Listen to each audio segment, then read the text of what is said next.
بسم الله الرحمن الرحيم. الحمد لله رب العالمين والصلاة والسلام على نبي الله الأمين وعلى آله وصحبه أجمعين. പ്രിയ സഹോദരിമാരെ, അസ്സലാമു അലൈക്കും വറഹ്മത്തുള്ളാഹി വബറകാതുഹു. അല്ലാഹു സുബ്ഹാനഹു വതആല നമ്മുടെ ഈ കൂട്ടായ്മ നാളെ പരലോകത്തിൽ നമുക്കെല്ലാവർക്കും ഉപകാരപ്രദമായ ഒരു നാഫിആയ മജ്ലിസായി അള്ളാഹു സ്വീകരിക്കുമാറാകട്ടെ. അള്ളാഹു നമ്മുടെ എല്ലാ സാലിഹായ കർമ്മങ്ങളും അതിന് തക്കതായ പ്രതിഫലം നൽകി അനുഗ്രഹിക്കട്ടെ.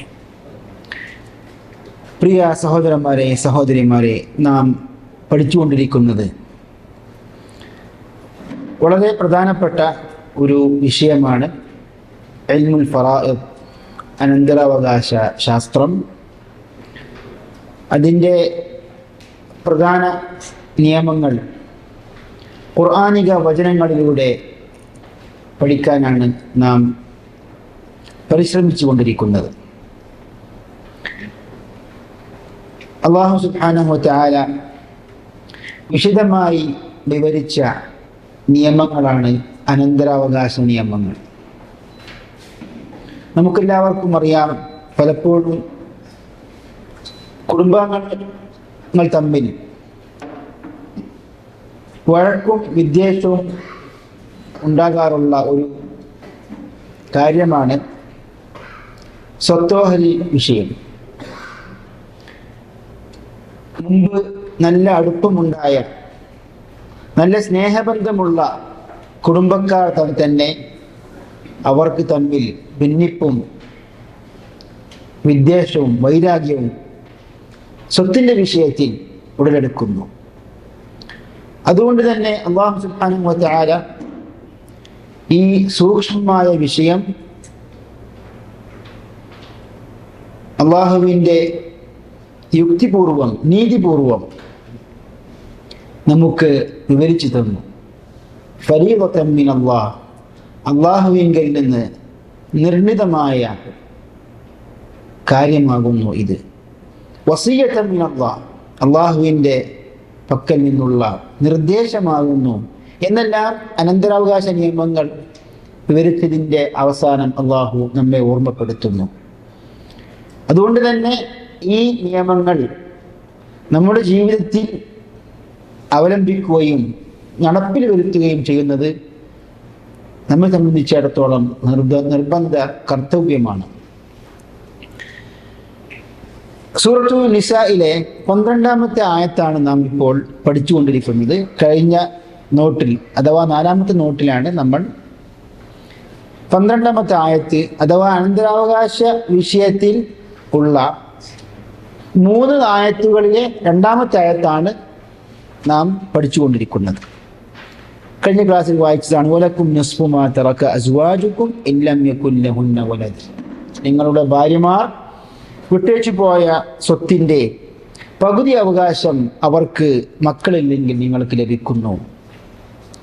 അവർക്ക് മക്കളുണ്ടെങ്കിൽ, ഭാര്യമാർക്ക് മക്കളുണ്ടെങ്കിൽ നിങ്ങൾക്ക് സ്വത്തിൻ്റെ 4/1 അവകാശം.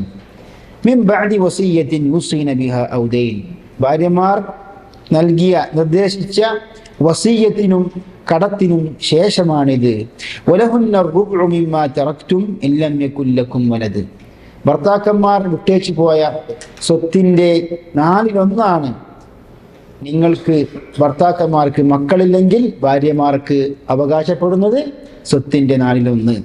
എന്നാൽ നിങ്ങൾ ഭർത്താക്കന്മാർക്ക്, വലൈക്കും സലാം, നിങ്ങൾ ഭർത്താക്കന്മാർക്ക് മക്കളുണ്ടെങ്കിൽ, സന്താനമുണ്ടെങ്കിൽ ഭാര്യമാർക്ക് സ്വത്തിൻ്റെ 8/1 അവകാശം. മിൻ ബഅദി വസിയ്യത്തിൻ തൂസൂന ബിഹാ ഔ ദൈൻ, നിങ്ങൾ നിർദ്ദേശിച്ച വസിയ്യത്തിനും കടത്തിനും ശേഷമാണിത്.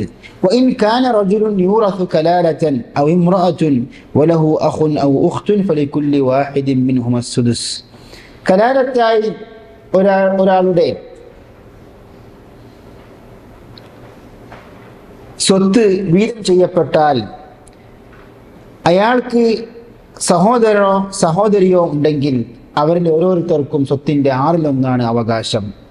കലാലത്തായി സ്വത്ത് വീതം ചെയ്യപ്പെട്ടാൽ എന്നതിൻ്റെ ഉദ്ദേശം നാം കഴിഞ്ഞ ക്ലാസ്സിലൂടെ പഠിച്ചു. കലാലത്ത് എന്ന് പറഞ്ഞാൽ മല്ല വാലിദ ലഹു വല വലദ്, പിതാവോ പുത്രനോ ഇല്ലാത്ത ഒരാൾക്ക്.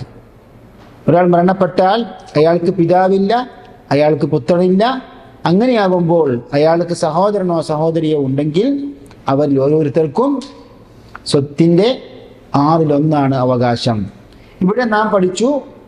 ഇന്ന് പഠിക്കാൻ പോകുന്ന പ്രധാനപ്പെട്ട പാഠമാണ് ഏത് രീതിയിലുള്ള സഹോദരനാണ് സഹോദരിയാണ് ഇവിടെ ഉദ്ദേശിക്കുന്നത്. കഴിഞ്ഞ ക്ലാസ്സിൽ പഠിച്ചതാണ് മാതാവ് മുഖേനയുള്ള ഉമ്മാക്കുള്ള സഹോദരനും സഹോദരിയുമാണ് ഇവിടെ ഉദ്ദേശം.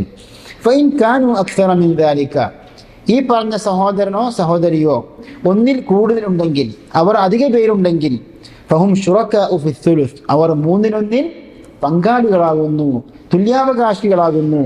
മിൻ ബഅദി വസിയ്യത്തിൻ യൂസാ ബിഹാ ഔ ദൈനിൻ ഗൈറ മുദാർ വസിയ്യത്തൻ മിനല്ലാഹ് വല്ലാഹു അലീമുൻ ഹലീം. വസിയ്യത്തിനും ദ്രോഹകരമായ കടത്തിനും ശേഷമാണിത്. അതായത് ദ്രോഹകരമായ രീതിയിലുള്ള വസിയ്യത്ത്, അതായത് അവകാശികൾക്ക് അവരുടെ അവകാശത്തെക്കാൾ കൂടുതലോ അല്ലെങ്കിൽ അവകാശത്തെ നിഷിദ്ധമാക്കുകയോ അവകാശത്തിൽ കുറവ് വരുത്തുകയോ ചെയ്യുന്ന രീതിയിലുള്ള വസിയ്യത്ത് ഉണ്ടാകാൻ പാടില്ല. വസിയ്യത്തൻ മിനല്ലാഹ്, ഈ പറഞ്ഞ കാര്യങ്ങൾ നിയമങ്ങളെല്ലാം അള്ളാഹുവിങ്കിൽ നിന്നുള്ള നിർദ്ദേശമാകുന്നു. വല്ലാഹു അലീമുൻ ഹക്കീം, അള്ളാഹു സർവജ്ഞാനിയും സഹനശീലനുമാകുന്നു. ഇതാണ് ആയത്തിൻ്റെ ബാഹ്യമായ അർത്ഥം. അതിൻ്റെ പ്രധാനപ്പെട്ട ഭാഗങ്ങൾ അഥവാ വല്ലാഹു അലീമുൻ ഹലീം, അള്ളാഹു സർവജ്ഞാനിയും ഹലീമുമാകുന്നു, സഹനശീലനുമാകുന്നു എന്നാണ് ഇതിൻ്റെ അർത്ഥം. പറഞ്ഞു വരുന്നത്, ഈ ആയത്തിൻ്റെ തുടക്കത്തിലുള്ള ഭാഗം പഠിച്ചു. എന്താണത്? ഭർത്താക്കന്മാരുടെയും ഭാര്യമാരുടെയും അവകാശം. കുട്ടികളുണ്ടെങ്കിലും കുട്ടികൾ ഇല്ലെങ്കിലും അതിൻ്റെ കാര്യങ്ങളൊക്കെ നമ്മൾ ഇപ്പോൾ ഓർമ്മപ്പെടുത്തുകയും ചെയ്തു. ഇനി സഹോദരന്മാരുടെ അവകാശമാണ് നാം പഠിക്കേണ്ടത്. അവർക്ക് വ്യത്യസ്ത അവസ്ഥകളുണ്ട്. ആ അവസ്ഥകളാണ് നാം ഇപ്പോൾ പഠിക്കാൻ ഉദ്ദേശിക്കുന്നത്. ഇനി കലാലത്തിൻ്റെ വിഷയമാണ്, അതിൻ്റെ ബാക്കി ഭാഗമാണ് ഇന്ന് നമ്മൾ വായിക്കാൻ പോകുന്നത്. എല്ലാവരും ഈ 4ാമത്തെ നോട്ടിൻ്റെ ബാക്കി ഭാഗമാണ് 14-15 പേജുകൾ. 14-15 പേജുകൾ. വഹകദാ ഖാല അലിയുൻ വബ്നു മസ്ഊദിൻ വസഹ അൻ ഗൈരി വാഹിദിൻ അൻ ഇബ്നു അബ്ബാസിൻ വസൈദ് ഇബ്നു സാബിത്ത്. നമ്മൾ അവസാനം പറഞ്ഞു നിർത്തിയ വിഷയം എന്താണ്? കലാലത്തിൻ്റെ നിർവചനം. കലാലത്ത് എന്ന പദം ഏതിൽ നിന്നാണ് ഉത്ഭവിച്ചത്? ഇക്ലീൽ. എന്താ ഇക്ലീൽ എന്ന് വെച്ചാൽ? കിരീടം. കിരീടം തലയുടെ എല്ലാ ഭാഗത്തെയും വലയം ചെയ്യുന്നു. അങ്ങനെയാകുമ്പോൾ ഒരു മനുഷ്യനെ വലയം ചെയ്യുന്ന കുടുംബക്കാരെ സംബന്ധിച്ചാണ് ഇവിടെ കലാലത്ത് കൊണ്ട് ഉദ്ദേശിക്കുന്നത്. കൂടുതൽ വ്യക്തമാക്കി പറഞ്ഞാൽ പിതാക്കന്മാരും അഥവാ ഉസൂല്, മക്കളും സന്താനവും അഥവാ ഫുറൂഉമല്ലാത്ത ഹവാശികളാണ്, കുടുംബക്കാരാണ് കലാലത്ത് കൊണ്ട് ഉദ്ദേശിക്കുന്നത്. കമാ റവ ശഅബിയ്യു അൻ അബീ ബക്കർ സിദ്ദീഖി റളിയല്ലാഹു അൻഹു അന്നഹു സുഇല അനിൽ കലാല. കലാലത്തെ സംബന്ധിച്ച് സിദ്ദീഖ് റളിയല്ലാഹു അൻഹു ചോദിക്കപ്പെട്ടപ്പോൾ അവിടുന്ന് പറഞ്ഞു, അഖൂലു ഫീഹാ ബിറഅയി ഫഇൻ യകുൻ സവാബൻ ഫമിനല്ലാഹ്. അതായത് നബി സല്ലല്ലാഹു അലൈഹി വസല്ലമിൽ നിന്ന് കൃത്യമായ ഒരു നിർവചനം കലാലത്തിന് നൽകപ്പെട്ടിട്ടില്ല. അപ്പോൾ തന്നെ സിദ്ദീഖ് റളിയല്ലാഹു അൻഹു ചോദിക്കപ്പെട്ടു. അപ്പോൾ അദ്ദേഹം ഒരു നസ്സ് കാണാത്തത് കൊണ്ട്, ഖുർആനിക വചനമോ അല്ലെങ്കിൽ പ്രവാചകന്റെ വചനമോ കാണാത്തത് കൊണ്ട് അദ്ദേഹം പറയുന്നു, ഞാൻ എൻ്റെ റഈ പ്രകാരം, അഭിപ്രായ പ്രകാരം ഞാൻ പറയുകയാണ്. ഇനി വല്ല അബദ്ധവും പറ്റിക്കഴിഞ്ഞാൽ അത് എന്നിൽ നിന്നും പിശാചിൽ നിന്നുമാണ്. സത്യമാണെങ്കിൽ, ശരിയാണെങ്കിൽ അത് അള്ളാഹുവിൻ്റെ പക്കൽ നിന്നാണെന്ന് പറഞ്ഞു. അപ്പോൾ ഇത് ശരിക്ക് ഒരു നസ്സ് കാണാത്ത ഇജ്തിഹാദിൻ്റെ മേഖലയിലുള്ള മേഖലയിൽ ഇരിക്കുന്ന ഒരു വിഷയത്തെ കൈകാര്യം ചെയ്യുമ്പോൾ ഒരു പണ്ഡിതനും ഒരു പ്രബോധകനും സ്വീകരിക്കേണ്ട നിലപാടാണിത്. ഞാൻ പറഞ്ഞു ഇതന്നെ ശരി, അങ്ങനെ ഒരു സംഗതി ഇല്ല. അപ്പം അതുകൊണ്ട് തന്നെ സാധാരണ പണ്ഡിതന്മാർ പൂർവികരായ ഇമാമിങ്ങൾ പറയുന്നുണ്ട്, ലാ യംബഗി ലിൽ ഫഖീഹി അൻ യഹ്മില അന്നാസ അലാ ഫിഖ്ഹി. ഇജ്തിഹാദിന്റെ മേഖലയിലുള്ള വിഷയങ്ങൾ അതിൽ ഒരു ഫഖീഹിന് ഒരു അഭിപ്രായമുണ്ടെങ്കിൽ, സ്വന്തം അഭിപ്രായമുണ്ടെങ്കിൽ ആ അഭിപ്രായത്തെ പിടിച്ചു തൂങ്ങിക്കൊണ്ട് എല്ലാവരെയും അത് സ്വീകരിക്കാൻ നിർബന്ധിക്കരുത് എന്ന് പൂർവികരായ ഇമാമിങ്ങൾ പറയാറുണ്ട്. ലാ യംബഗി ലിൽ ഫഖീഹി അൻ യഹ്മില അന്നാസ അലാ ഫിഖ്ഹി. എന്നാൽ ഖുർആൻ സുന്നത്ത് അതനുസരിച്ചുള്ള ഒരു വിശദീകരണമായിരിക്കണം ഏതൊരു ഫഖീഹും സ്വീകരിക്കേണ്ട നിലപാട്. അങ്ങനെ സിദ്ദീഖ് റളിയല്ലാഹു അൻഹു പറഞ്ഞതാണ്, അൽ കലാലത്തു മൻ ലാ വലദ ലഹു വലാ വാലിദ്. വലദും വാലിദ്, വലത് എന്ന് വെച്ചാൽ സന്താനം, വാലിദ് പിതാവ് ഇല്ലാത്ത ഒരു വ്യക്തി. ഇനി വ്യക്തിനെ കുറിച്ചാണോ കലാലത്ത്, അല്ല സ്വത്തിനെ കുറിച്ചാണോ എന്നൊക്കെ പണ്ഡിതന്മാർ വിശദീകരിക്കാറുണ്ട്. ഫലമ്മ വലിയ ഉമറു ഖാല, ഇത് വായിക്കേണ്ടതാണ്, ഇത് കഴിഞ്ഞ ക്ലാസ് വായിച്ചാണ്. ഇന്നി ലഅസ്തഹ്യി അൻ ഉഖാലിഫ അബാ ബക്രിൻ ഫീ റഅയിൻ റആഹു. അബൂബക്കർ സിദ്ദീഖ് റളിയല്ലാഹു അൻഹു അഭിപ്രായപ്പെട്ട അഭിപ്രായത്തെ എതിരായി കാണാൻ ഞാൻ ആളല്ല, എനിക്ക് അതിൽ ഹയാ ഉണ്ട്, ലജ്ജയുണ്ട് എന്നാല് പറഞ്ഞു. ഉമർ റളിയല്ലാഹു അൻഹു പറഞ്ഞു. കാരണം അതിന് വിരുദ്ധമായ ഒരു തെളിവൊന്നുമില്ല. അപ്പോൾ അദ്ദേഹം പറഞ്ഞതാണ് എന്താണ് അത് സ്വീകരിച്ചത്. മാത്രമല്ല നബി സല്ലല്ലാഹു അലൈഹി വസല്ലം പറഞ്ഞിട്ടുണ്ട്, എന്ത്, അലൈക്കും ബിസുന്നതി വസുന്നത്തിൽ ഖുലഫാഇ അർ-റാഷിദീൻ, എൻ്റെ സുന്നത്തും അതുപോലെ തന്നെ ഖലീഫമാരുടെ സുന്നത്തും നിങ്ങൾ മുറുകെ പിടിക്കുക എന്ന് പറഞ്ഞല്ലോ. അപ്പോൾ സിദ്ദീഖ് റളിയല്ലാഹു അൻഹു, ഉമർ ഖത്താബ് റളിയല്ലാഹു അൻഹു പോലുള്ള സലഫു സാലിഹ്യങ്ങളിൽപ്പെട്ട മഹാവ്യക്തിത്വങ്ങൾ സ്വീകരിച്ച അഭിപ്രായം തന്നെയാണ് പിൽക്കാലത്ത് പണ്ഡിതന്മാരും സ്വീകരിച്ചിട്ടുള്ളത്. റവാഹു ഇബ്നു ജരീർ വഗൈറുഹു, ഇമാം തബരി പോലുള്ള പണ്ഡിതന്മാരൊക്കെ ഈ അസർ റിപ്പോർട്ട് ചെയ്തു. അപ്പോൾ കലാലത്തിൻ്റെ വ്യാഖ്യാനം അഥവാ നിർവചനം, അതിനെ സംബന്ധിച്ചാണ് ഇപ്പോൾ നമ്മൾ വായിച്ചുകൊണ്ടിരിക്കുന്നത്. വഹാകദ ഖാല അലിയുൻ, ഇപ്രകാരം അലി പറഞ്ഞു, അലി ഇബ്നു അബി ത്വാലിബ് റളിയല്ലാഹു അൻഹു. വഇബ്നു മസ്ഊദ് വസഹഹ അൻ ഗൈരി വാഹിദ് അൻ ഇബ്നു അബ്ബാസ് വസയ്യിദ് ഇബ്നു സാബിത്ത്. അപ്പോൾ അലി റളിയല്ലാഹു അൻഹു, ഇബ്നു മസ്ഊദ്, ഇബ്നു അബ്ബാസ്, സയ്യിദ് ഇബ്നു സാബിത്ത് പോലുള്ള പണ്ഡിതന്മാർ, സഹാബത്തുകൾ എന്താ പറഞ്ഞത്? കലാലത്തിന്റെ അർത്ഥം ഇതാണ്. ഏത്? വാലിദും വലതും ഇല്ലാത്ത ഒരു വ്യക്തി, ഒരു മരിച്ച ആൾ, അതാണ് കലാലത്ത്. വഹുവ ഖൗലുൽ ഫുഖഹാ ഇസ്സബ്അ. ഞാൻ കഴിഞ്ഞ മുമ്പ് പിന്നെ ക്ലാസ്സുകളിൽ പറഞ്ഞതാണ്, 4 മദ്ഹബിന്റെ ഇമാമുകൾക്ക് മുമ്പ് അറിയപ്പെട്ട ഫുഖഹാക്കൾ, കർമ്മശാസ്ത്ര പണ്ഡിതന്മാർ ആരാണ്? 7 ഫുഖഹാക്കൾ. 7 ഫുഖഹാക്കൾ. ഉർവത്ത് ഇബ്നു സുബൈർ മദീനയിൽ ജീവിച്ച 7 ഫുഖഹാക്കളാണ്. അതുപോലെ തന്നെ സഈദ് ഇബ്നു മുസയ്യബ് പോലെയുള്ള മഹാവ്യക്തിത്വങ്ങൾ. അതുപോലെ വൽഅഇമ്മത്തുൽ അർബഅ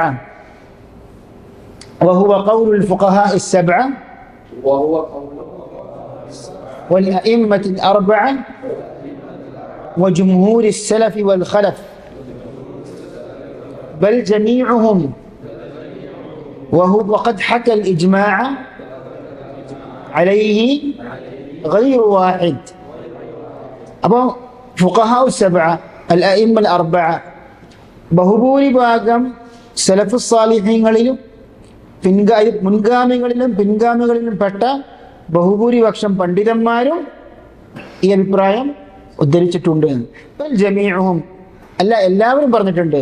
വഖദ് ഹക്കൽ ഇജ്മാഅ അലൈഹി, ഈ വിഷയത്തിൽ ഇജ്മാഅ എന്ന് പറഞ്ഞാൽ പണ്ഡിതന്മാരുടെ ഏകണ്ഠാഭിപ്രായം, ഒന്നിൽ അധികം പണ്ഡിതന്മാർ ഉദ്ധരിച്ചിട്ടുണ്ട്.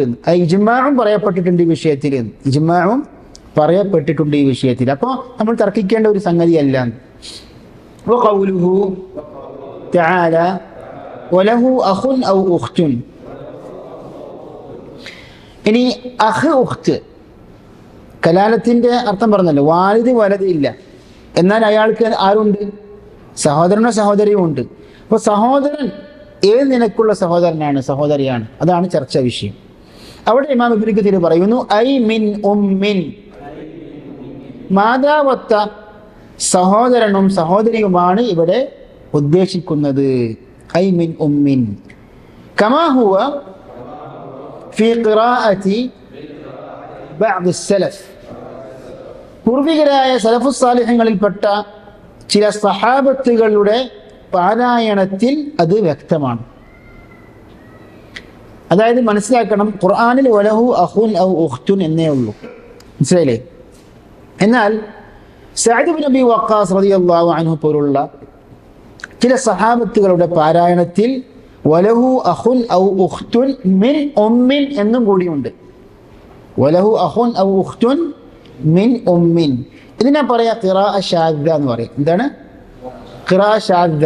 അതായത് ഒറ്റപ്പെട്ട പാരായണ രീതി. ഈ ഒറ്റപ്പെട്ട പാരായണ രീതി പ്രകാരം ഇപ്പോൾ നമ്മൾ ഖുർആൻ പാരായണം ചെയ്യാൻ പാടില്ല. ഒരു പക്ഷേ അത് ഇസ്ലാമിൻ്റെ ആദ്യ കാലഘട്ടത്തിൽ പാരായണമായി അംഗീകരിച്ചിട്ടുണ്ടാവും, പക്ഷെ പിന്നീട് അത് മൻസൂഖായിട്ടുണ്ടാവും. അതായത് ആ പാരായണ രീതിയെ എടുത്തു മാറ്റി പിന്നീട് ഉസ്മാൻ റളിയല്ലാഹു അൻഹുവിൻ്റെ മുസ്ഹഫിലൂടെയാണ് ഏതാണ് മൻസൂഖ്, ഏതാണ് ഉയർത്തപ്പെട്ടത് എന്നെല്ലാം സഹാബത്തുകൾക്കും മുസ്ലിമീങ്ങൾക്കും വ്യക്തമായത്. അതുകൊണ്ട് ഉസ്മാനി മുസ്ഹഫിൻ്റെ, ഉസ്മാനി ലിപിക്ക് വിരുദ്ധമായ ഏതൊരു പാരായണവും നമുക്ക് അംഗീകരിക്കാൻ പറ്റില്ല.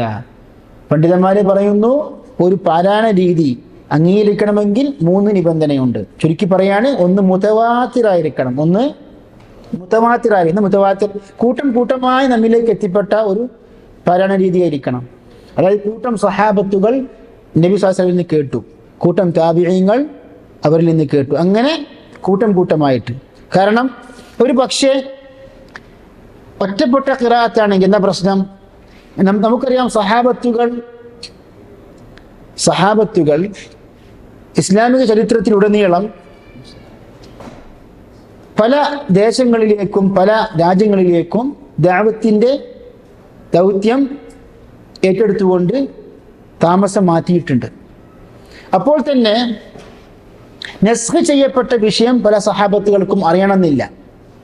അങ്ങനെയാണ് ഇപ്പോൾ സഅദ് ഇബ്നു അബി വഖാസ് റളിയല്ലാഹു അൻഹു പോലെയുള്ള സഹാബത്തുകളിൽ നിന്ന് ഇങ്ങനെ ഷാദ്ദായ ഖിറാഅത്ത് പരമ്പരയിലൂടെ, ഇപ്പോൾ ഇതിൻ്റെ പരമ്പര പരിശോധിക്കുകയാണ്, പരമ്പര ഉണ്ടോ ഇല്ലേ? സഅദ് ഇബ്നു അബി വഖാസ്, മിൻഹും സഅദ് ഇബ്നു അബി വഖാസ് റളിയല്ലാഹു അൻഹു അഹദുൽ മുബശ്ശിരീന ബിൽ ജന്ന. ഈ സഅദ് റളിയല്ലാഹു അൻഹുവിൽ നിന്ന് ഉദ്ധരിക്കപ്പെട്ട ഒരു ഖിറാഅത്താണ് ഏത്? വലഹു അഖുൻ ഔ ഉഖ്തുൻ മിൻ ഉമ്മിൻ, മാതാവത്ത സഹോദരനോ സഹോദരിയോ അവനുണ്ടെങ്കിൽ. അപ്പോൾ എന്താണ് എൻ്റെ ഉത്തരം? അത് ഖിറാഅത്ത് മുതവാത്തിറല്ല. എന്തല്ല? മുതവാത്തിറല്ല. രണ്ടാമത്തെ നിബന്ധന, ഈ പാരായണ രീതി ഉസ്മാനി ലിപിയോട് യോജിച്ചതായിരിക്കണം. മനസ്സിലായില്ലേ?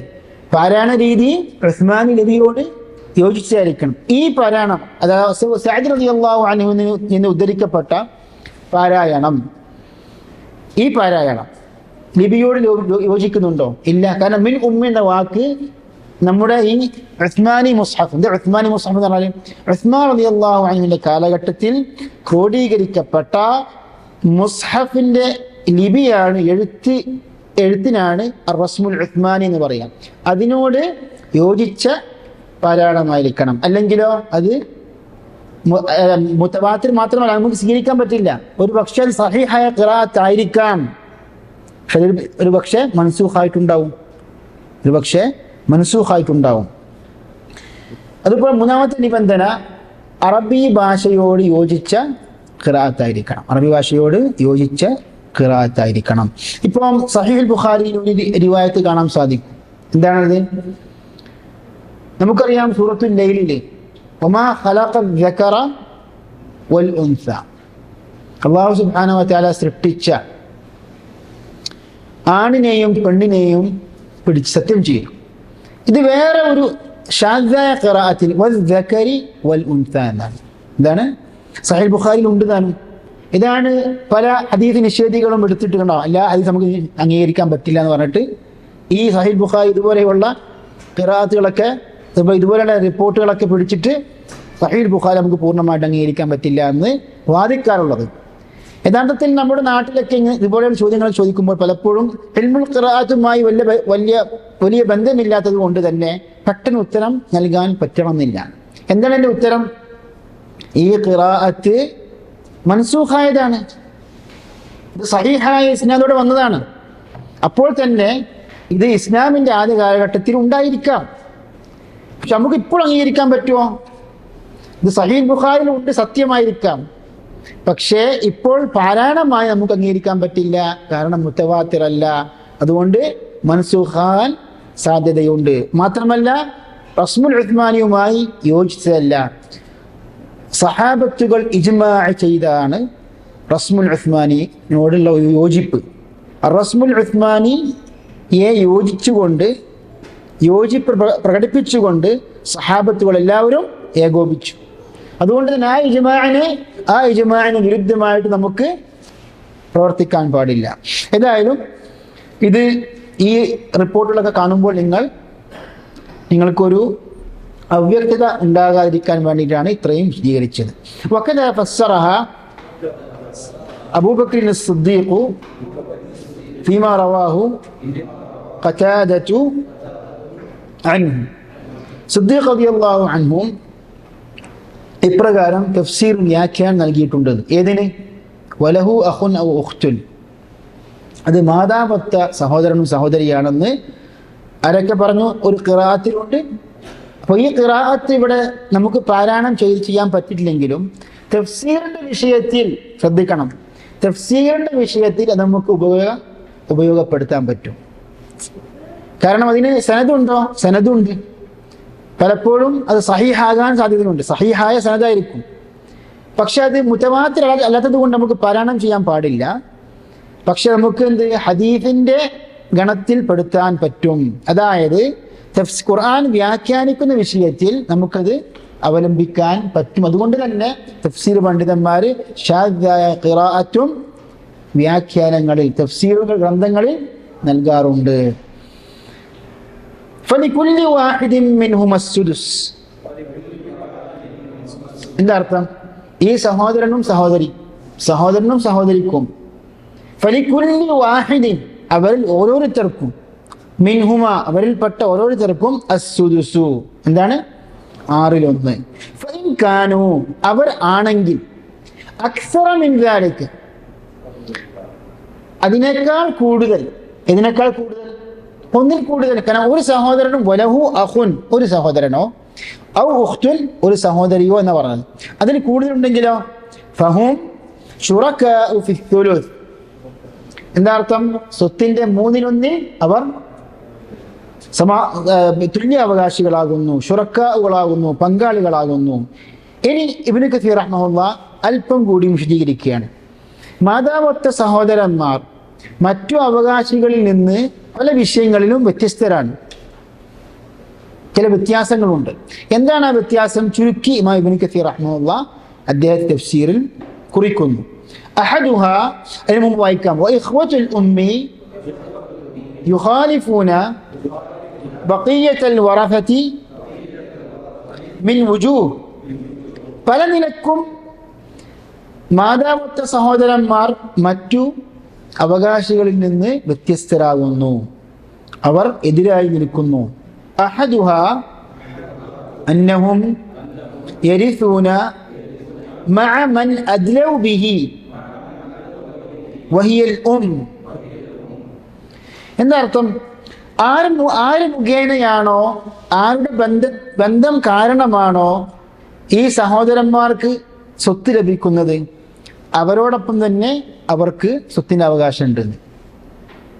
അതായത് ഈ സഹോദരന്മാരെ കുറിച്ച് പറഞ്ഞു, മാതാവത്ത സഹോദരന്മാർ. അപ്പൊ മാതാവിന്റെ ബന്ധത്തിന്റെ അടിസ്ഥാനത്തിലാണ് ഇവർക്ക് എന്ത് ലഭിക്കുന്നത്? സ്വത്ത് ലഭിക്കുന്നത്.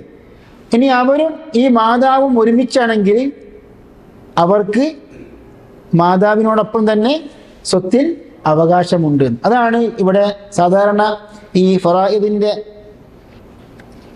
ഗ്രന്ഥങ്ങളിലൊക്കെ ഉപയോഗിക്കാറുള്ള ഒരു പ്രയോഗമാണിത്. അന്നഹും യരിസൂന മഅ മൻ അദ്ലൗ ബിഹി വഹിയൽ ഉമ്മാവും, മാതാവിനോടൊപ്പം അവർക്ക് സ്വത്തിന് അവകാശം ഉണ്ടെന്ന് നമ്മൾ പഠിച്ചതാണല്ലേ. ഖുർആനിൽ പറഞ്ഞാണല്ലോ, ഫഇൻ കാന ലഹു ഇഖ്വതുൻ ഫലിഉമ്മിഹി സുദുസ്, ഫഇൻ കാന ലഹു ഇഖ്വതുൻ ഫലിഉമ്മിഹി സുദുസ്. അതായത് ഒരാൾ മരണപ്പെട്ടു,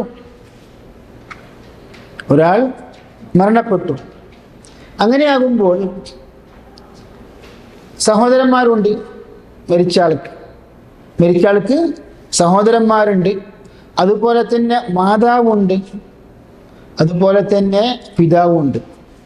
ഇങ്ങനെയാകുമ്പോൾ സാധാരണ നമ്മൾ പഠിച്ച നിലക്ക് മക്കൾ ഇല്ലെങ്കിൽ മാതാവിന് എത്രയാണ് നൽകപ്പെടേണ്ടത്? നമ്മൾ പഠിച്ച ആദ്യത്തെ നോട്ടിലുണ്ട്, ഫഇല്ലം യകുൽ ലഹു വലദുൻ വവരിസഹു അബവാഹു ഫലിഉമ്മിഹി സുദുസ്. അതായത് അയാൾക്ക് ഒരു മരിച്ച ആൾക്ക് മക്കളില്ലെങ്കിൽ സ്വത്താവകാശികളായി മാതാപിതാക്കൾ മാറുകയും ആ അവസ്ഥയിൽ മാതാവിന് എത്രയാണ് അവകാശം? 1/3. ഫഇൻ കാന ലഹു ഇഖ്വതുൻ, എന്നാൽ അയാൾക്ക് സഹോദരന്മാരുണ്ടെങ്കിൽ ഫലിഉമ്മിഹി അസ്സുദുസ്. അപ്പോൾ ഈ സഹോദരന്മാർ ഉണ്ടായിരിക്കെ ഉമ്മാന്റെ അവകാശം അല്പം കുറയും. ഇനി സഹോദരന്മാരുണ്ടെങ്കിലോ? അത് നമ്മൾ ഈ ആയത്തിൽ പഠിച്ചത്, മാതാവൊത്ത സഹോദരന്മാർ അധികം പേരുണ്ടെങ്കിൽ അവർക്ക് എത്ര അവകാശം? അവർ സ്വത്തിന്റെ 1/3 പങ്കാളികളാകുന്നു. പഠിച്ചതല്ലേ? അപ്പോൾ മാതാവ് ഉണ്ടായത് കാരണം അവർ സ്വത്തിൽ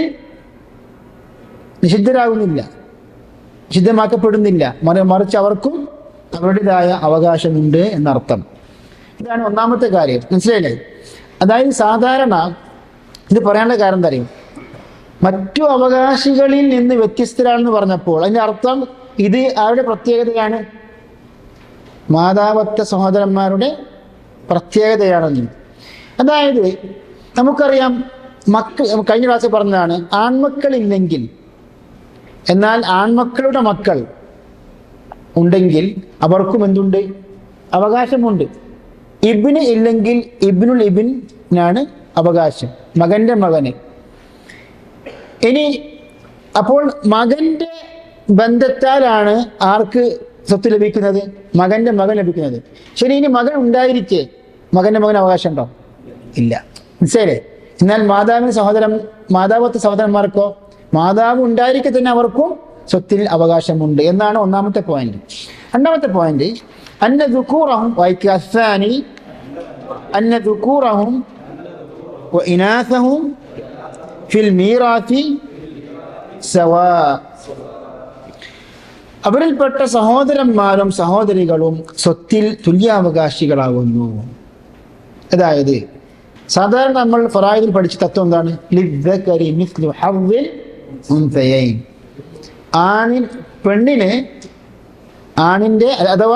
പെണ്ണിന്റെ ഇരട്ടി അവകാശമാണ് ആണിനെന്ന് പഠിച്ചു. എന്നാൽ ഈ വിഷയത്തിൽ മാതാവത്ത സഹോദരന്മാരുടെയും സഹോദരികളുടെയും അവകാശം നോക്കുകയാണെങ്കിൽ അവർക്ക് ഈ കണക്കല്ല ബാധകം, മറിച്ച് അവർ തുല്യാവകാശികളാണ്. ഫഹും ശുറകാഉ ഫിസ്സുലുസ്. അവർ സ്വത്തിന്റെ 1/3 പങ്കാളികൾ എന്ന് പറയുമ്പോൾ അവിടെ ആണിന് ഇരട്ടി പെണ്ണിന് പകുതി അങ്ങനെയല്ല, മറിച്ച് എല്ലാവർക്കും തുല്യാവകാശം, ഒരേപോലെയുള്ള അവകാശമാണ് നൽകേണ്ടത്. മൂന്നാമത്തെ കാര്യം, അവരെ വ്യത്യാസപ്പെടുത്തുന്ന മൂന്നാമത്തെ കാര്യം, ലാ യരിസൂന അസ്സാലിസു ലാ യരിസൂന ഇല്ലാ ഇൻ കാന മയ്യിതുഹും യൂറസു കലാലതൻ. കലാലത്തിന്റെ സന്ദർഭത്തിൽ മാത്രമേ അവർക്ക് അവകാശമുള്ളൂ. ആർക്ക് അവകാശം? മാതാവത്തെ സഹോദരന്മാർക്ക്. എന്താണ് അതിന്റെ പൂർത്തീകരണം? ഫലാ യരിസൂന മഅ അബിൻ വലാ ജദ്ദിൻ വലാ വലദിൻ വലാ വലദി ഇബ്നിൻ. അപ്പം ആരൊക്കെ ഉണ്ടെങ്കിൽ അവർക്ക് സ്വത്തിന് അവകാശമില്ല? ഉപ്പ ഉണ്ടെങ്കിൽ, വല്ലിപ്പ ഉണ്ടെങ്കിൽ, മകനുണ്ടെങ്കിൽ, മകന്റെ മകൻ ഉണ്ടെങ്കിൽ. അപ്പൊ കലാലത്ത് പ്രകാരം മാത്രമേ ഇവർക്ക് സ്വത്തിൽ അവകാശമുള്ളൂ. എന്നാൽ പിതാക്കന്മാരുണ്ടെങ്കിൽ, സന്താനങ്ങളുണ്ടെങ്കിൽ അവർക്ക് അവകാശമില്ല. അർറാബിഉ അന്നഹും ലാ യുസാദൂന അല الثلث വഇൻ കസുറ ദുകൂറുഹും വഇനാസുഹും, അവരിൽ പുരുഷന്മാരും സ്ത്രീകളും എത്ര കണ്ട് അധികമാണെങ്കിലും വർദ്ധിച്ചാലും സ്വത്തിന്റെ മൂന്നിൽ കൂടുതൽ അവർക്ക് ലഭിക്കുകയില്ല.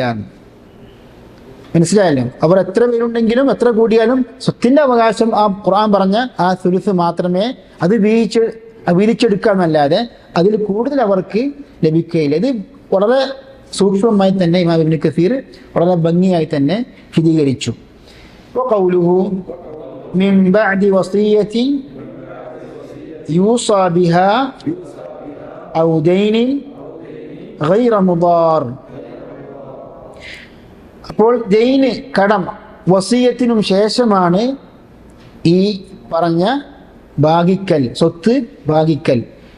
ഐനി തകുൻ വസിയത്തുഹു അലൽ അദ്ൽ, അവന്റെ വസിയത്ത്, ഈ ആയത്തിന്റെ ഉദ്ദേശം എന്താണ്? ഗൈറ മുദാർ പറഞ്ഞല്ലോ, ഉപദ്രവം ഏൽപ്പിക്കുന്ന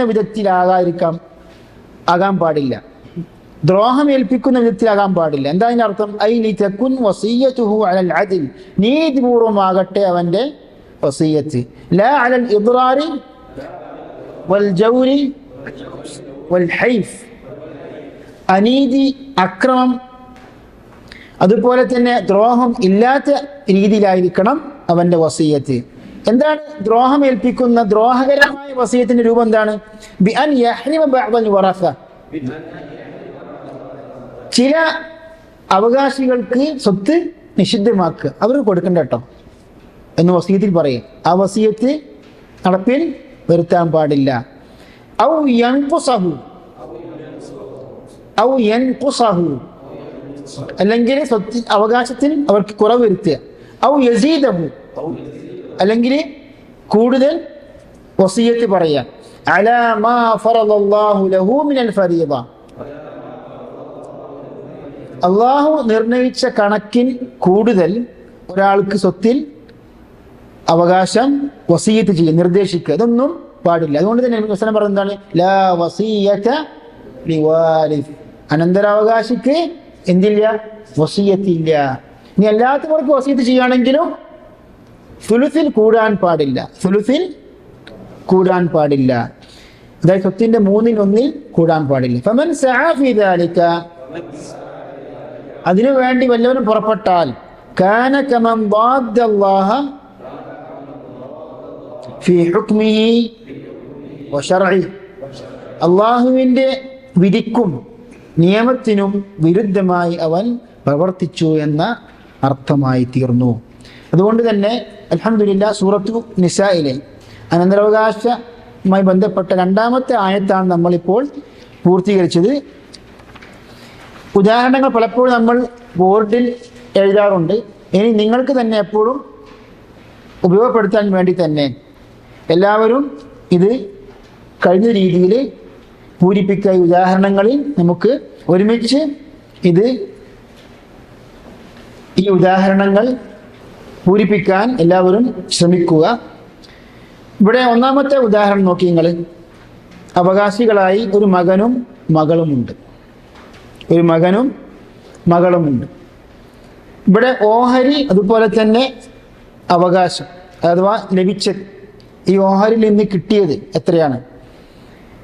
ഇവിടെ മകൾ ഈ സ്വത്ത് ഈ എത്ര നിലക്ക് നമുക്ക് എത്ര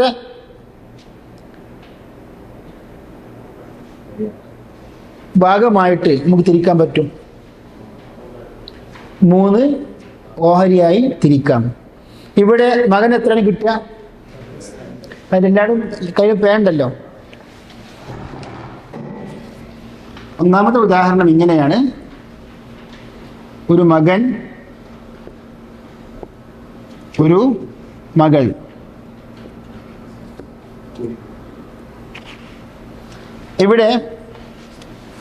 ഇവിടെ സ്വത്തിനെ നമുക്ക് 3 ഭാഗമാക്കി തിരിക്കാം. അങ്ങനെയാകുമ്പോൾ മകന് എത്രയാണ് കിട്ടേണ്ടത്? ഇരട്ടി അവകാശം. മകളേക്കാൾ ഇരട്ടി അവകാശം എന്ന് പറയുമ്പോൾ 2, മകൾക്ക് എത്രയാണ്? 1. ഇങ്ങനെയാണ് നിങ്ങൾ പൂരിപ്പിക്കേണ്ടത്. 2ാമത്തെ ഉദാഹരണം നോക്കാം.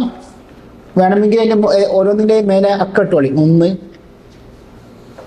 രണ്ടാമത്തെ ഉദാഹരണം, ഒരു മകളുണ്ട്, പിതാവുണ്ട്. ഒരു മകളുണ്ട്, പിതാവുണ്ട്. ആരാണ് ഇതിൻ്റെ ഉത്തരം പറയാം? ഈ രണ്ടാമത്തെ ഉദാഹരണത്തിന് ഉത്തരം ആരാ പറയാ? കൈ പൊക്കുക. ഉത്തരം അറിയുന്നവർ കൈ പൊക്കുക. കഴിഞ്ഞ നമ്മൾ ഇത്രയും ദീർഘമായി നമ്മൾ പഠിച്ചില്ലേ? ഇപ്പൊ 4ാമത്തെ നോട്ടാണ്, ശരിക്ക് 5ാമത്തെ ക്ലാസ് ആയിരിക്കണം. മൻസൂർ, മകൾക്ക് പകുതി, പിതാവിന് ബാക്കി. അപ്പോൾ ഈ സ്വത്തിന് എത്ര നമുക്ക് വാഹയിലേക്ക് തിരിക്കാം? 2 ഭാഗത്ത് തിരിക്കല്ലോ. 2 ഭാഗത്ത് തിരിക്കാം. അപ്പോൾ മകൾക്ക് എത്ര കിട്ടേണ്ടത്? ഇതാ ഉദാഹരണം ഇതാണ്. ഒരു മകൾ, ആരുടെ മകൾ? മരിച്ചാളെ മകൾ. പിതാവ്, ആരുടെ പിതാവ്?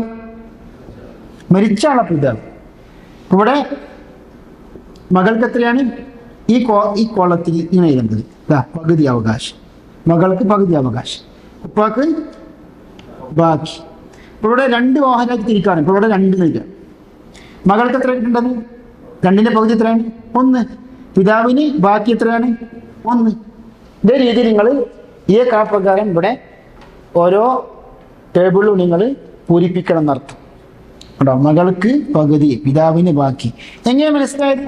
വളരെ എളുപ്പമാണ്. ഖുർആൻ പറഞ്ഞു, മകൾ ഒറ്റയാണെങ്കിൽ ഫലഹ അന്നിസ്ഫു, അവൾക്ക് പകുതി അവകാശം. എളുപ്പമാണ്. അങ്ങനെ ഓരോ ഉദാഹരണങ്ങൾ നമ്മൾ ഖുർആനിന്റെ വെളിച്ചത്തിൽ പൂരിപ്പിക്കാൻ സാധിക്കും. 3ാമത്തെ ഉദാഹരണം നോക്കൂ നിങ്ങൾ. 3 പെൺമക്കൾ, പിതൃവ്യൻ. പിതൃവ്യൻ അറബി പറയാം അമ്മ എന്ന് പറയും. 3 പെൺമക്കൾക്ക് എത്രയാണ് അവകാശം? അവിടെ 3 പെൺമക്കൾ.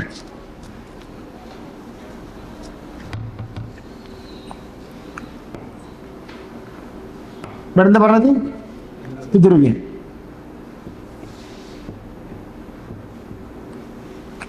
ശരി, 3 പെൺമക്കൾ. 3 പെൺമക്കൾക്ക് എത്രയാണ്? 3 പെൺമക്കൾക്ക് ഉത്തരം പറയാം. കൈവെട്ടിക്കൊള്ളി. 3ൽ 2. ശരി, പിതൃവ്യനോ? 3ൽ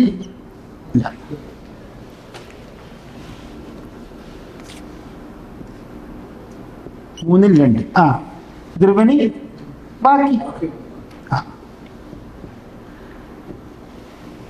ഈ ഹദീസ് എഴുതിക്കോളി. എന്ത് ബാക്കിന്റെ പലപ്പോഴും നമ്മൾ ബാക്കി പറയാനുണ്ട്. പിന്നെ ഹദീസ് പറയാനുണ്ട്. ഞാൻ മനസ്സിലാക്കാൻ നോട്ടിൽ എഴുതിയിട്ടില്ല അല്ലേ? നോട്ടിൽ നിന്നും ഞാൻ എഴുതിക്കോളി. ഈ പേജിൽ തന്നെ എഴുതട്ടെ. അതിന്റെ മേലെ ഭാഗത്ത് എഴുതിക്കോളി. അനി ഇബ്നു അബ്ബാസി റളിയല്ലാഹു അൻഹുമാ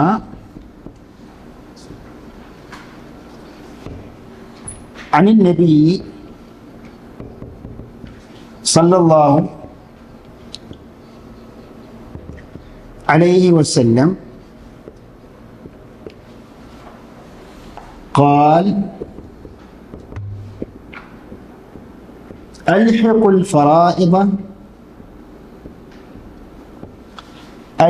الفرائض بأهلها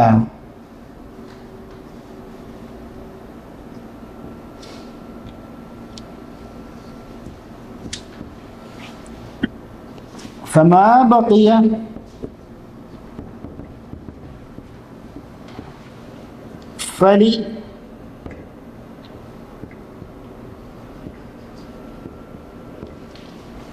فلرجل ذكر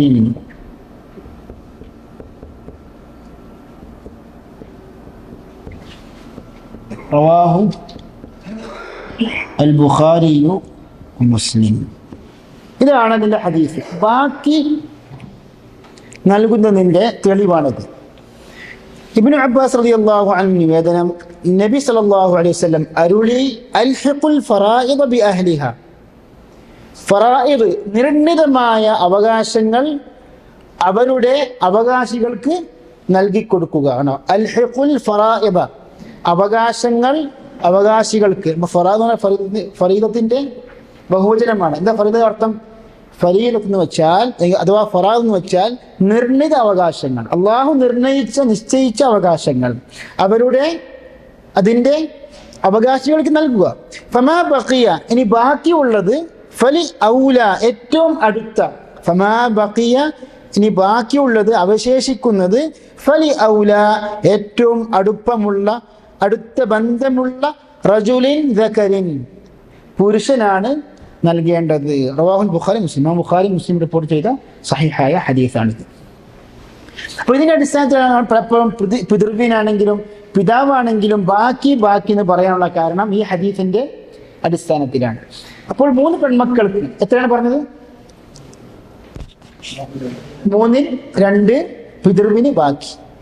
3 പെൺമക്കളുടെ അവകാശത്തിന് തെളിവെന്താണ്? അടുത്ത ക്ലാസ്സിൽ ഇൻഷാ അല്ലാഹ് ഇതൊരു ഹോംവർക്കായി സ്വീകരിക്കും. അടുത്ത ക്ലാസ്സിൽ അനന്തരാവകാശത്തിന്റെ ആദ്യത്തെ ആയത്ത് ഞാൻ എല്ലാവരും ചൊല്ലിത്തരണം. യൂസിക്കുമുല്ലാഹു ഫീ ഔലാദിക്കും എന്ന ആയത്ത് നിർബന്ധമാണ്. കാരണം ആകെ 3 ആയത്തുകളുള്ളൂ അല്ലേ? ആകെ 3 ആയത്തുകളാണ് അവകാശങ്ങളെ ബന്ധപ്പെടുത്തിക്കൊണ്ട് തന്നെ 3 ആയത്തുകളെ പഠിക്കാനുള്ളത്. 1-ാമത്തെ ആയത്ത് എല്ലാവരും പഠിക്കും.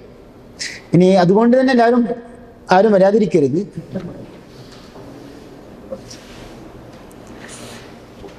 ഖുർആൻ പറയുന്നു, അല്ലാഹു ഫഇൻ കുന്ന നിസാഅൻ ഫൗഖ ഇത്നതൈനി ഫലഹുന്ന സുലുസാ മാ തറക്.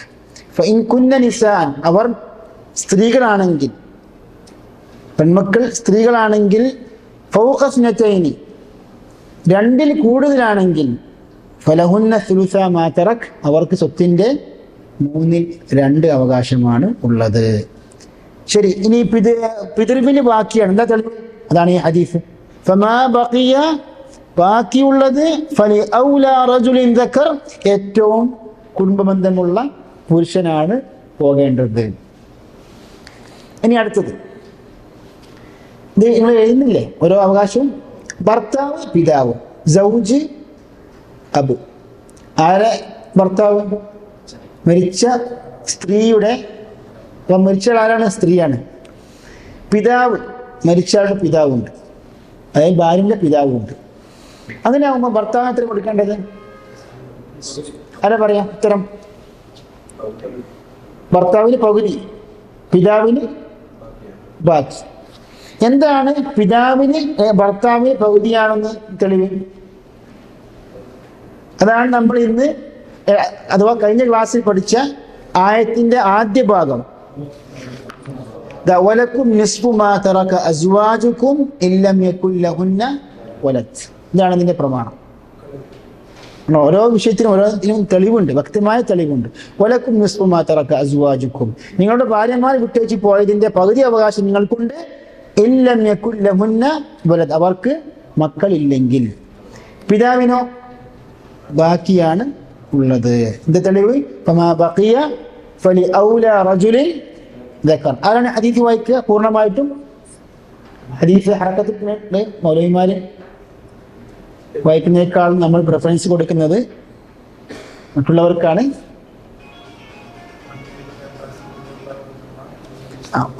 അതെ, ഉറക്കെ വായിക്കുള്ളൂ. അനിബ്നി അബ്ബാസിൻ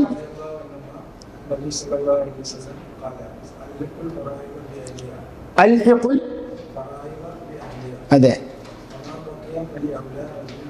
അതെ, അഹ്സൻത്. റവാഹു ബുഖാരി മുസ്ലിം. അൽഹിഖുൽ ഫറായിദ ബിഅഹ്ലിഹാ ഫമാ ബഖിയ ഫലിഔലാ റജുലിൻ ദകരിൻ. ശരി, അടുത്തത് ഭാര്യ. അവകാശികളാരാണ്? ഭാര്യ, മാതാവ്, പിതാവ്. ഭാര്യയ്ക്ക് എത്ര? മാതാവിന് എത്ര? പിതാവിന് എത്ര?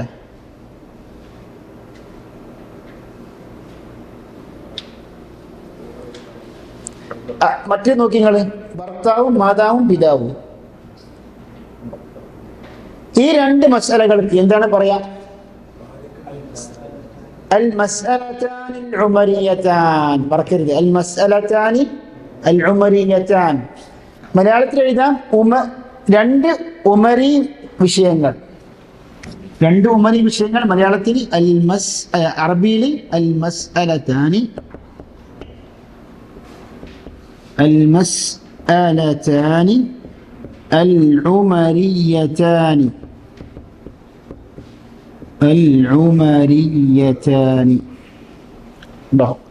ഉമർ റളിയല്ലാഹു അൻഹു തീരുമാനിച്ചത് പ്രകാരം ഈ രണ്ട് വിഷയങ്ങൾക്കും അദ്ദേഹം കണ്ട ഒരു പരിഹാരമാണ് ഇപ്പോൾ നമ്മൾ പൂരിപ്പിക്കുന്നത്. ഇവിടെ ഭാര്യ, മാതാവ്, പിതാവ്. ഇവിടെ ശ്രദ്ധിക്കേണ്ടത് ഈ രണ്ട് വിഷയങ്ങളിലും മാതാവിന് ബാക്കി സ്വത്തിൻ്റെ 1/3 ബാക്കി സ്വത്തിൻ്റെ 1/3. അതായത് ബാക്കി സ്വത്ത് ഭാര്യക്കും ഭർത്താവിനും അവകാശം കൊടുത്തതിൻ്റെ ബാക്കി സ്വത്ത്, ബാക്കിയുടെ 1/3. അങ്ങനെ പറയുമ്പോൾ ഭാര്യയ്ക്ക് എത്ര കൊടുക്കേണ്ടത്? മക്കളില്ല, എത്ര കൊടുക്കേണ്ടത്? 4/1. അവിടെ 4 എഴുതി. ഇവിടെ ഓഹരിൻ്റെ കോളത്തിൽ നമ്മുടെ ഭാര്യ, പിതാവ്, മാതാവ്. ഭാര്യയ്ക്ക് എത്രയാണ്? സ്വത്തിൻ്റെ 4. മാതാവിനോ ബാക്കിയുടെ, അതെ, പിതാവിനോ അതിനും ബാക്കി. അങ്ങനെയാകുമ്പോൾ ഭാര്യയ്ക്ക് എത്രയാണ്? അതിന് മുമ്പ് നമുക്ക് എത്ര ഓഹരിയാക്കി തിരിക്കാം? ഇവിടെ സ്വത്തിൻ്റെ 1/4 ഭാഗവും അതുപോലെ തന്നെ 1/3 എടുക്കാൻ പറ്റിയ ഒരു എണ്ണം 12. 12 എന്ന് പറയുമ്പോൾ ഭാര്യയ്ക്ക് എത്രയാണ്? 3. ശരി, ഈ 3 കഴിഞ്ഞാൽ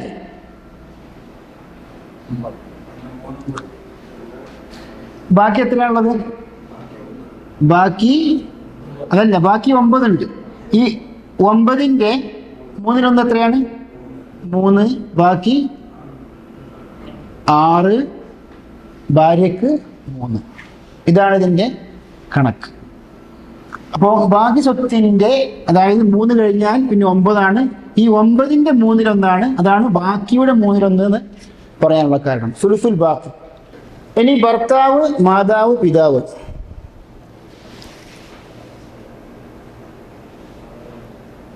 ഭാര്യ, പിതാവ്, മാതാവ്. ഓക്കെ. ഭർത്താവിന്, മാതാവിനും പിതാവിനും ഇവിടെ എത്ര ഭർത്താവിന് കൊടുക്കേണ്ടത്? പകുതി അവകാശം. പകുതി അവകാശം എന്ന് പറയുമ്പോൾ നമ്മുടെ ഭാര്യയ്ക്ക് പകരം ഭർത്താവ് എഴുതിയാൽ മതി. അതെ,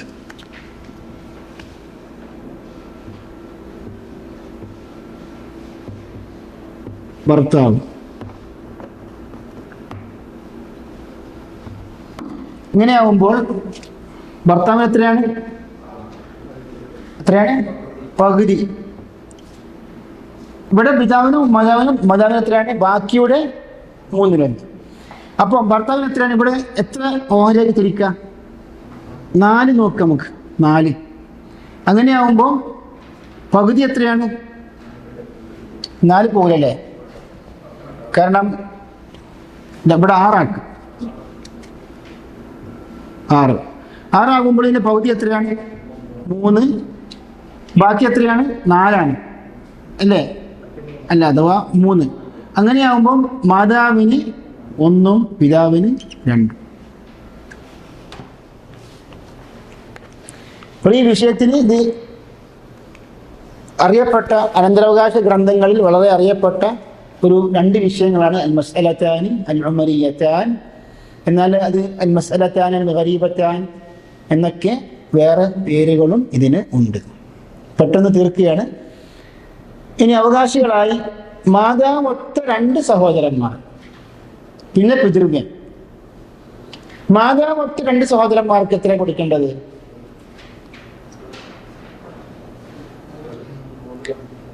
3. മാതാവൊത്ത 2 സഹോദരന്മാർക്കോ 2 സഹോദരിമാർക്കോ 1/3 കൊടുക്കേണ്ടത്.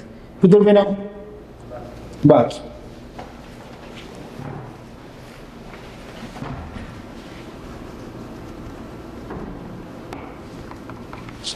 ശ്രദ്ധിക്കുക, മാതാവൊത്ത 2 സഹോദരന്മാർ, പിന്നെ പിതൃവ്യൻ. എത്രയാണ് ഇവർക്ക് സ്വത്തിൽ? 3/1. ബാക്കി ആർക്കാണ്? അതെ. എന്താണ് മാതാവ് ഒത്ത 2 സഹോദരന്മാരുടെ തെളിവ്? എന്താണ്? അവർക്ക് 3/1. അതാണ് പഠിച്ച ആയത്ത്. ഫഇൻ കാനു അക്സറ മിൻ ദാലിക ഫഹും ശുറകാഉ ഫിസ്സുലുസ്. അവർ കൂടുതൽ പേരുണ്ടെങ്കിൽ അവർ സ്വത്തിന്റെ 3/1 പങ്കാളികളാകുന്നു, തുല്യാവകാശികളാകുന്നു എന്ന് പറഞ്ഞല്ലോ. അതാണ് ഇതിന് തെളിവ്. പിതൃവ്യനോ? ബാക്കി. എന്താണ് തെളിവ്? ഫമാ ബഖിയ ഫലി ഔലാ റജുലിൻ ദകരിൻ. ഇനി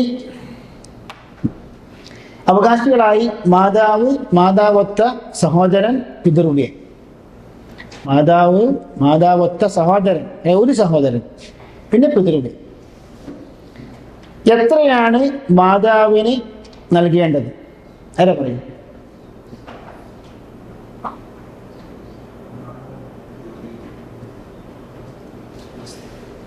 പറഞ്ഞോളി. സുദുസ്, 6/1. എന്താണ് തെളിവ്? നോക്കിക്കോളി, നോക്കി പറഞ്ഞോളി, പ്രശ്നമല്ല.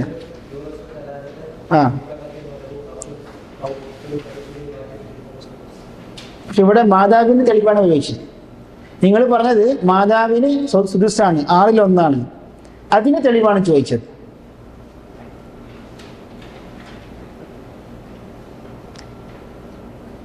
ചോദ്യം മനസ്സിലായില്ലേ? അതെ. ഇവിടെ ഉത്തരം ഫഇൻ കാന ലഹു ഇഖ്വത്തുൻ ഫലി ഉമ്മിഹി അസ്സുദുസ്. അതായത് മരിച്ച ആൾക്ക് സഹോദരന്മാരുണ്ടെങ്കിൽ മാതാവിന് എത്രയാണ്? 6/1 കൊടുക്കേണ്ടത്. ഉത്തരം ശരിയാണോ? ഉത്തരം ശരിയാണോ? ശരിയാണോ? അല്ല. ഖുർആനിൽ പറഞ്ഞത് ഫഇൻ കാന ലഹു ഇഖ്വത്തുൻ, സഹോദരന്മാർ അയാൾക്കുണ്ടെങ്കിൽ, മരിച്ച ആൾക്കുണ്ടെങ്കിൽ സഹോദരന്മാർ. അത് ബഹുവചനമാണോ ഏകവചനാണോ? ബഹുവചനമാണ്. സഹോദരന്മാർ കൂടുതൽ പേരുണ്ടെങ്കിലാണ് മാതാവിന് എത്ര കൊടുക്കേണ്ടത്? 6/1. ഇവിടെ ഒരു സഹോദരനാണ് ഉള്ളത്, ഒരു സഹോദരൻ. അപ്പോൾ ഇതിലേക്കാണ് പോകേണ്ടത്. അപ്പോ അതിന് മുമ്പുള്ള വചനത്തിലേക്ക് فإن لم يكن له ولد وورثه أبواه فلأمه الثلث. മക്കളില്ലെങ്കിൽ, മരിച്ച ആൾക്ക് മക്കളില്ലെങ്കിൽ മാതാവിന് എത്ര കൊടുക്കേണ്ടത്? ശ്രദ്ധിക്കുക. മക്കളില്ലെങ്കിൽ മാതാവിന് സ്വത്തിന്റെ 3/1 കൊടുക്കേണ്ടത്. 3/1. ഇനി സഹോദരന്മാരുണ്ടെങ്കിലോ? കൂടുതൽ സഹോദരന്മാരുണ്ടെങ്കിൽ അപ്പോഴാണ് മാതാവിന് 6/1. ഇവിടെ കൂടുതൽ സഹോദരന്മാർ ഇല്ല. പിന്നെ വേറെ ചർച്ചയുണ്ട്. ഫഇൻ കാന ലഹു ഇഖ്വത്തുൻ, അത് ബഹുവചനാണോ? അതിനിപ്പോ 2 സഹോദരന്മാരുണ്ടെങ്കിൽ അത് ബഹുവചന ആകൂലേ? അറബിയിൽ ദ്വിവചനം പറഞ്ഞ സംഗതിയും കൂടി ഉണ്ട്. അപ്പൊ അതിന് ജുംഹൂറിന്റെ അഭിപ്രായം എന്താണ്? 2 സഹോദരന്മാരാണെങ്കിലും ജംആണ്. 2 സഹോദരന്മാരാണെങ്കിലും അവിടെ ജംആണ് എന്ന് ഇബ്നു കസീർ പോലെ പണ്ഡിതന്മാർക്ക് പറഞ്ഞിട്ടുണ്ട്. ഏതായാലും ഇപ്പോൾ മാതാവിന് എത്ര കൊടുക്കേണ്ടത്? എല്ലാവരും എഴുതുക. മാതാവിന് ഇവിടെ ഇതിന്റെ ആവശ്യമില്ല. ഇല്ല. മാതാവിന് സ്വത്തിന്റെ 3/1. ഇനി മാതാവിന്റെ സഹോദരനോ? 6/1. എന്താ തെളിവ്? അതാണ് കലാലത്തിന്റെ ആയത്ത്. ഏതിന്റെ ആയത്ത്? കലാലത്തിന്റെ ആയത്ത്. وإن كان رجل يورث كلالة أو امرأة وله أخ أو أخت فلكل واحد منهما السدس. إن شاء الله അടുത്ത ക്ലാസ്സിൽ നമ്മൾ ഇതിന് 14ാം ആയത്ത് എല്ലാവരും ചൊല്ലണമെന്നാണ് പ്രത്യേകം അഭ്യർത്ഥിക്കുന്നത്. ശരി, പിതൃവ്യനോ? ബാക്കി. ഇത് എത്ര ഓഹരിയെടുത്തിരിക്കുക ഈ വിഷയം, ഈ മസല? 6 അല്ലേ? മുകളിൽ 6 ഇരിച്ചോളി. 6 എഴുതുക. മാതാവിന് എത്രയാണ്? 3/1 പറയുമ്പോ 2 എഴുതുക. മാതാവിന്റെ സഹോദരനോ? 1. ബാക്കി എത്രയാണ്? 3 പകുതി അവകാശവും പിതൃവ്യൻ കൊണ്ടുപോയി. ഇനി അവസാനത്തെ വിഷയങ്ങൾ നോക്കാം. ഭാര്യ മകൻ. എളുപ്പമാണ്. ഭാര്യ മകൻ. ഭാര്യക്ക് എത്രയാണ് പറഞ്ഞില്ലേ? 8-1 അല്ലേ? 8-1 ശരിയാണ്. എന്താ കാരണം? മകനുണ്ട് അല്ലേ? മക്കളുണ്ടെങ്കിൽ ഭാര്യമാർക്ക് എത്രയാണ്? ഭാര്യമാർക്ക് 8-1. ശരി, ഭാര്യക്ക് എത്ര കൊടുക്കേണ്ടത്? 8-1. അപ്പോൾ ഈ സ്വത്ത് എത്ര ആക്കി തിരിക്കാം? 8 ഓഹരി ആക്കി തിരിക്കാം. 8 ഉണ്ടെങ്കിൽ 8 ഓഹരി. ഭാര്യക്ക് എത്രയാണ്? 1. ബാക്കി 7 ഓഹരി മാർക്കാ പോവുക മകന്. ഇപ്പം അവിടെ ഇപ്പൊ പിതൃവിന് 2 ആയിരിക്കാം. മൂന്നാമത്തെ ആള് പിതൃവിന് കൊടുക്കാൻ പറ്റും? ഒന്നും കൊടുക്കാൻ പറ്റില്ല. പിതൃവിന് കൊടുക്കാൻ പറ്റില്ല. ശരിയാണ്. മാതാവത്ത് സഹോദരനോ അല്ലെങ്കിൽ വേറെ ഏതെങ്കിലും സഹോദരനോ ഉണ്ടെങ്കിൽ അവർക്കും കിട്ടൂല. കാരണം എന്താണ്? സഹോദരന്മാർക്ക് അവകാശം ഉണ്ടാകണമെങ്കിൽ ആര് പാടില്ല? പിതാവ് പാടില്ല, മകനും പാടില്ല. പിതാവും പാടില്ല, മകനും പാടില്ല. അതിനെ ഉസൂൽ ഫുറൂ എന്ന് പറയാം. മകന് 7. അവസാനത്തെ ഉദാഹരണം ഭാര്യ, മകൾ, പിതാവ്. ഇവിടെ പിതാവ് എന്നായിട്ടുണ്ട്, അത് പിതാവാക്കുക. ഭാര്യ, മകൾ, പിതാവ്. ഭാര്യയ്ക്ക് എത്ര കൊടുക്കേണ്ടത്? ഭാര്യയ്ക്ക് എത്ര കൊടുക്കേണ്ടത്? 8-1. എന്താ കാരണം? മകളുണ്ട്. ഭാര്യമാർക്ക് 8-1. ഒരു മകൾ ഉണ്ടായാൽ മതി. ഒരു മകനോ മകളോ സന്താനത്തിൽ ആരുമുണ്ടെങ്കിലും അവിടെ ഭാര്യയ്ക്ക് 8-1 കൊടുക്കേണ്ടത്. ശരി, മകൾക്ക് എത്രയാണ്? പകുതി അവകാശം. ഇപ്പം എല്ലാവരും അൽഹംദുലില്ലാഹ് അങ്ങനെ പഠിച്ച് ശരിയായി വരുന്നുണ്ട് അല്ലേ? മകൾക്ക് പകുതി. എന്താ കാരണം? ഖുർആൻ ആയത്താണ് തെളിവ്. വഇൻ കാനത് വാഹിദതൻ ഫലഹാ അന്നിസ്ഫു. ഒറ്റ മകളാണെങ്കിൽ, ഏക മകളാണെങ്കിൽ അവൾക്ക് പകുതി അവകാശമാണുള്ളത്. പിതാവിനോ ബാക്കി. പുതിയ 8 ഓഹരിയാക്കി തിരിക്കല്ലേ? ഭാര്യക്ക് എത്രയാണ്? 8-1. 1. 8-1 1. മകൾക്ക് എത്രയാണ്? 4. ബാക്കി എത്രയാണ്? 3. അത് പിതാവിനാണ് ഉള്ളത്. അൽഹംദുലില്ലാഹ്. അപ്പോൾ ഇത്രയും ഈ 10 ഉദാഹരണങ്ങൾ നമ്മൾ ഇത്രയും പെട്ടെന്ന് പൂരിപ്പിക്കാനും പൂർത്തീകരിക്കാനും സാധിച്ചു. ഇതെല്ലാം ഖുർആനിൻ്റെയും സുന്നത്തിൻ്റെയും അടിസ്ഥാനത്തിലുള്ള സ്വത്ത് ഭാഗിക്കലാണ്. അല്ലാഹു സുബ്ഹാനഹു വ തആല ഇനിയും അവൻ്റെ ദീനീപരമായ വിഷയങ്ങൾ ആഴത്തിൽ പഠിക്കുവാനും അത് ജീവിതത്തിൽ പകർത്തുവാനും അല്ലാഹു സുബ്ഹാനഹു വ തആല നമുക്കെല്ലാവർക്കും തൗഫീഖ് ചെയ്യുമാറാകട്ടെ. وآخر دعوانا الحمد لله رب العالمين وصلى الله وسلم على نبينا محمد وعلى آله وصحبه أجمعين. السلام عليكم ورحمة الله.